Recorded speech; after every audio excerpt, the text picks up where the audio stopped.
I found it on a Tuesday afternoon, the kind of blistering August day where the air feels thick enough to chew. The mailbox door creaked its familiar protest as I pulled it open, its rusted hinges singing the same tired song they'd sung for 15 years. Inside, the usual suspects: a cable bill I'd pay without looking at, a coupon flyer for a hardware store I never shopped at, the monthly newsletter from the VFW Post where I hadn't shown my face in years. And then, beneath the mundane rubble of my orderly life, an envelope that stopped my breath. Her handwriting hadn't changed, that slanted cursive, the same looping L that used to grace the margins of my college notebooks, the same impatient strokes that had once filled love letters I'd memorized, cut through me like a knife through warm butter. My fingers traced the postmark before my brain could stop them. Chicago. 25 years since I'd last seen that handwriting. 25 years since she'd pressed that final note into my palm outside her dorm, the autumn leaves crunching under our feet, her perfume clinging to the paper. Lena. The sun burned the back of my neck as I stood frozen in the driveway, the envelope suddenly heavy in my hand. I could hear old Mrs. Wilkins next door puttering with her rose bushes, could smell the faint chemical tang of the Thompson kids' pool across the street. Normal sounds, normal smells, but nothing about this moment was normal. Inside, the house was tomb quiet. The kind of quiet that had taken years to get used to after Janice left, after Mike moved to Denver for that tech job. The kind of quiet that most days didn't bother me. Today, it felt accusing. I set the mail down on the kitchen counter, all except that one envelope. The paper was thick, expensive. Not the cheap printer paper Janice always bought in bulk. When I lifted it to my face, I caught the faintest whisper of lavender. Or maybe that was just memory playing tricks. My hands didn't shake as I opened it. That surprised me. I'd imagined this moment 100 times over the years. What I'd say if she ever reached out, how I'd feel. But now that it was here, my body moved with mechanical calm. Inside just a single sheet, the same elegant script. Jack, I'll be passing through next week. There's still that diner on Elm, the one with the red booths. Noon on Thursday, if you're willing. L. No explanation, no sentimental preamble.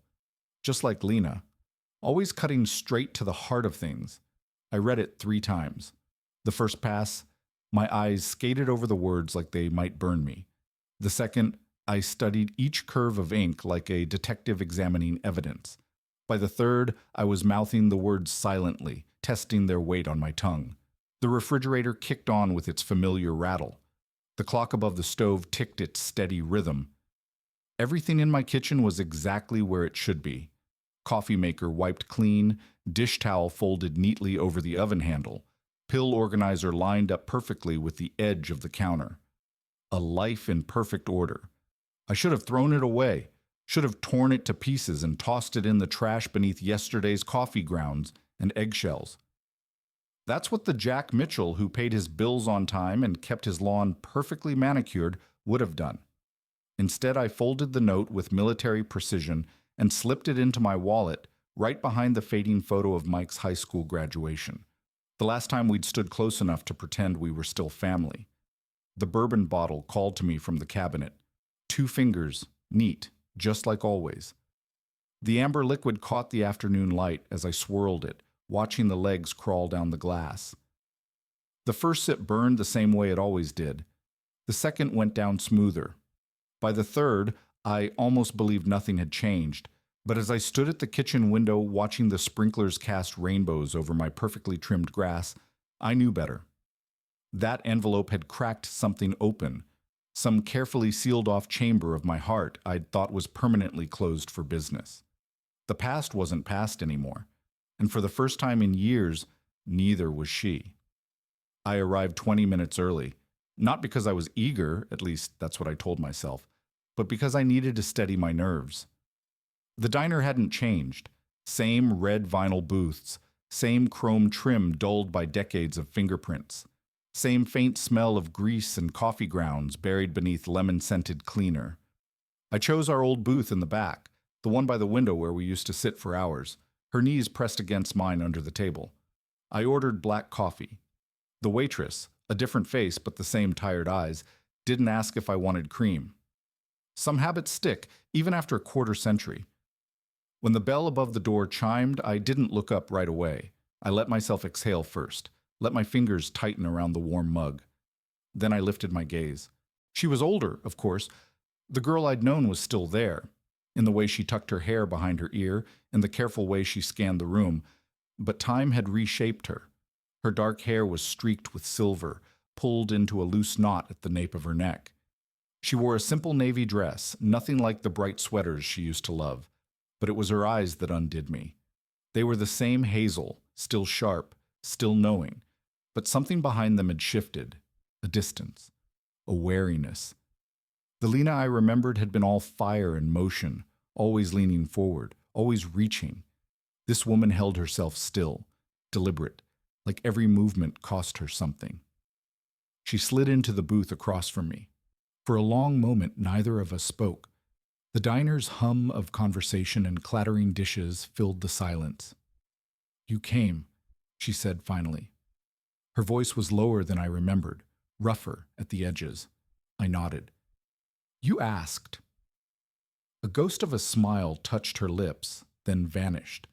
She wrapped her hands around her own coffee cup when it arrived, but didn't drink. Her fingers were thinner than they used to be, the knuckles more pronounced. A silver ring glinted on her right hand, not a wedding band, but something delicate, twisted. We talked in starts and stops, the weather, the town, the diner's stubborn refusal to change its menu. Safe topics, skimming the surface. Every time the conversation veered toward the past or the present, she turned it gently aside. I watched her trace the rim of her cup with one fingertip, over and over, as if searching for the right words. Then, as the waitress refilled our cups, Lena's sleeve rode up slightly. A scar, thin and pale, ran along the inside of her wrist. Just a flash before she adjusted her cuff, but it was enough. I knew that scar hadn't been there before. The coffee turned to acid in my stomach. I wanted to ask, wanted to reach across the table and take her hand, to demand to know what had happened in the years between us. But the way she held herself, the careful distance in her eyes, told me she wouldn't answer. When the check came, she reached for it before I could. "Let me," she said. I let her. Outside, the afternoon sun was too bright. She hesitated on the sidewalk, her purse strap clutched tight in one hand. "It was good to see you, Jack," she said. I almost believed her. Then, just as she turned to leave, she slipped a folded piece of paper into my palm. "Read this later," she murmured.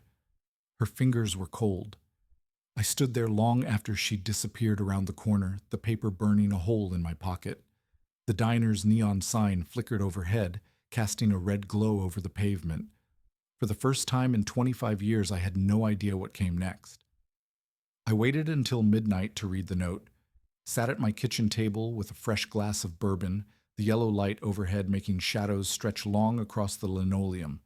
The paper smelled faintly of her, that same lavender from the envelope mixed with something medicinal I couldn't place. Her handwriting had changed. The letters slanted differently now, the strokes uneven in places, as if her hand had trembled. "Jack, meet me tomorrow at the lake, 10 a.m. There are things I need to say while I still can. L. While I still can." The words lodged in my chest like shrapnel. I read them again, then again, searching for some other meaning, some way they could mean anything but what they clearly did. The ice in my glass cracked softly, the sound too loud in the silent house. I found myself standing at the bathroom mirror, studying my own face like I might find answers there. The lines around my eyes, the gray threading through my stubble, all the changes time had etched without my noticing. Was that how she saw me too? A stranger wearing a familiar face? The next morning, I arrived early again. The lake was just as we'd left it all those years ago. Same wooden bench, same view of the water shimmering under the September sun. But when Lena appeared, walking slowly down the path, I saw what I'd missed at the diner. The way she paused to steady herself on the bench before sitting. The slight hesitation before she spoke, as if searching for words that used to come easily. The way her gaze sometimes drifted mid-sentence, losing its anchor. She didn't make me ask. Early onset, she said quietly, watching a leaf drift on the water. They caught it late. The diagnosis hung between us, sharp and clinical. Alzheimer's. The word didn't fit her. Not Lena, who used to recite poetry from memory, who could recall every fight we'd ever had down to the date and weather. She reached into her bag and pulled out a small notebook, its pages filled with her handwriting. "I've been writing things down," she said, "before I forget them." I wanted to tell her she wouldn't, wanted to promise her we'd fix it, that time could be undone. But the way she clutched that notebook, like it was the only thing tethering her to herself, told me she already knew the truth. The question wasn't why she'd reached out after all this time. It was why she'd waited so long. The rental car smelled like artificial pine and old coffee. I adjusted the seat carefully, mindful of the way Lena winced when the suspension bounced over potholes. She'd insisted on this, a drive to our old college town, 3 hours west. "Before I can't remember the way," she'd said, and neither of us acknowledged how soon that might be. Her notebook lay open on her lap, pages fluttering whenever I rolled down the window. I stole glances at the careful handwriting, dates, names, even grocery lists, all evidence of a mind fighting to hold on. The highway stretched ahead, straight and predictable, but every mile marker felt like sand slipping through my fingers. Near Davenport, she gasped softly, "Pull over here." An abandoned fruit stand, its paint bleached by decades of sun. Lena stepped out before I could ask why, her sandals crunching on gravel. She walked to the edge of the property where a gnarled apple tree sagged under its own weight. "This is where you told me you loved me," she said. "October 12th, 1989. You had apple pulp on your chin." I didn't remember. The realization hit like a punch. This woman could recall the exact date of a throwaway moment 30 years gone, while I'd forgotten it entirely, and soon she wouldn't remember either. She pressed her palm against the tree's bark, as if absorbing the memory through her skin. Back on the road, silence settled between us. Not the comfortable quiet we'd once shared, but something fragile. Near sunset, as golden light bled across the cornfields, she whispered, "Tell me something true about your life, Jack. Something real." I gripped the wheel tighter. What could I say? That I'd spent 20 years coaching kids who weren't my own because my son preferred phone calls to visits? That my marriage ended with paperwork, not passion? The truth felt too small compared to hers. Her hand found mine on the gear shift, warm and familiar. For 50 miles, neither of us let go. When we finally reached the motel, she hesitated at her door. "Will you remember this trip?" she asked. Not, "Will you remember me?" That question hung unspoken between us. I nodded, but as I lay awake later listening to the hum of the AC, I wondered, would I remember it the way it happened, or the way I wished it had? The rain started just after midnight, a gentle tapping at first, then a relentless drumming against the motel roof. I lay staring at the water stains on the ceiling, tracing their shapes like constellations. Across the room, Lena's breathing was steady, until it wasn't. A whimper cut through the dark. Then the rustle of sheets, frantic and uneven. I found her sitting upright, knees pulled to her chest, her fingers clutching at the blanket. Her eyes were wide but unfocused, darting around the unfamiliar room. "Lena?" I whispered. She flinched at my voice. "Where?" Her voice cracked. "Where are we?" The question hung between us, sharp as lightning. I reached for the lamp, but she grabbed my wrist. "No," she pleaded. "Just tell me." So I did. The road trip. The apple tree. The way she'd remembered everything I'd forgotten. As I spoke, her grip loosened, but her breathing stayed shallow. The storm outside rattled the window pane. "I knew," she said finally. For a second, I knew I didn't know. Her laugh was hollow. "Isn't that funny?" It wasn't. I sat beside her close enough to feel the tremor in her hands. The digital clock on the nightstand cast a sickly green glow over the room. 2:47 a.m. Time felt slippery here, in this dim space between memory and loss. She reached for her notebook on the nightstand, flipping through pages until she found what she was looking for. A photograph. Us, young and sunburnt, grinning on a beach I barely recognized. She pressed it into my palm. "Keep this," she said, "in case I ask again." The rain slowed to a drizzle by dawn, but the air stayed thick with something unsaid. As we packed the car, I watched Lena pause by the motel door, her fingers brushing the frame like she was memorizing its texture. I slipped the photo into my wallet next to her note. Two fragments of a life I couldn't piece back together. The road ahead was empty. The sky, still gray, offered no answers. And for the first time, I was afraid, not of what she'd forgotten, but of what I'd remember. The train station smelled of diesel and stale coffee, the kind of place where goodbyes happen every day. Lena stood at the platform edge, her suitcase rolling slightly with each passing tremor of arriving trains. She'd insisted on this. No long farewell, no dramatic last words. Just a ticket back to Chicago, back to the care facility her daughter had arranged. I watched her fingers worry the strap of her purse, the same nervous habit she'd had at 20. Only now the movement was slower, more deliberate, as if she had to consciously remember how to be anxious. The morning light cut through the station's grimy windows, catching the silver in her hair and making her look strangely ethereal, already halfway gone. "You don't have to wait," she said, not looking at me. I stayed. A train whistle blew in the distance. Lena reached into her coat pocket and pulled out a small, cloth-bound book, her father's old Whitman collection, the same one she'd read to me from on lazy Sunday mornings a lifetime ago. The spine was cracked, the pages yellowed with age. "Take it," she said, pressing it into my hands. "I've marked my favorites." I flipped it open randomly. A folded photograph fluttered to the ground. Us at graduation, arms slung around each other, young and invincible. On the page beside it, she'd underlined a passage from Leaves of Grass. We were together. I forget the rest. The irony burned. Her train arrived with a hiss of brakes. Lena hesitated, then reached up and touched my cheek, her fingers cold. "Thank you," she whispered. For what? I wasn't sure. For remembering, maybe. Or for letting her go. Then she was walking away, her figure growing smaller as she moved down the platform. Just before boarding, she turned back. For one heart-stopping moment, I saw it.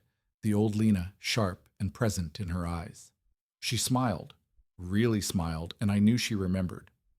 Then the doors closed. I stood there long after the train had disappeared, the book heavy in my hands. The photograph stared up at me from the concrete, our younger selves frozen in time. I wanted to hate that version of me, the one who let her walk away the first time without a fight, but the man holding the book wasn't any better. He'd let her walk away again. The station announcer called out departures. People brushed past me, their lives moving forward. I picked up the photo and tucked it back into the book, right where she'd left it. The underlined passage stared back at me, a question disguised as poetry. We were together. What now? Months passed like pages turning in Lena's Whitman collection. Slowly at first, then all at once. I found myself reading the marked passages every night, tracing the faint pencil lines where her fingers had lingered. I bequeath myself to the dirt to grow from the grass I love. Her notes in the margins were sparse but deliberate, as if she'd known I'd need them. Then the letter came. Not from Lena, but from her daughter, Emily. The envelope was thick, the kind meant for important documents.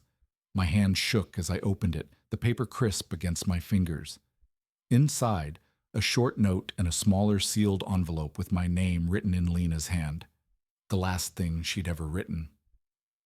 Jack, Mom passed last Tuesday. She was peaceful. For what it's worth, she remembered you until the end. She asked me to send this when the time came. Emily. The weight of that small envelope was unbearable. I carried it to the porch and sat for hours, watching the sunset bleed across the sky, unable to open it. What could she possibly have left to say? All the words between us had been spoken, or so I'd thought. When I finally tore the seal, a single sheet slipped out. Not a letter, not a goodbye, a deed. To the lake house. Our lake house. The one we'd talked about buying someday, back when the future felt infinite. The papers were dated just months before she'd first written me, signed in her steady hand.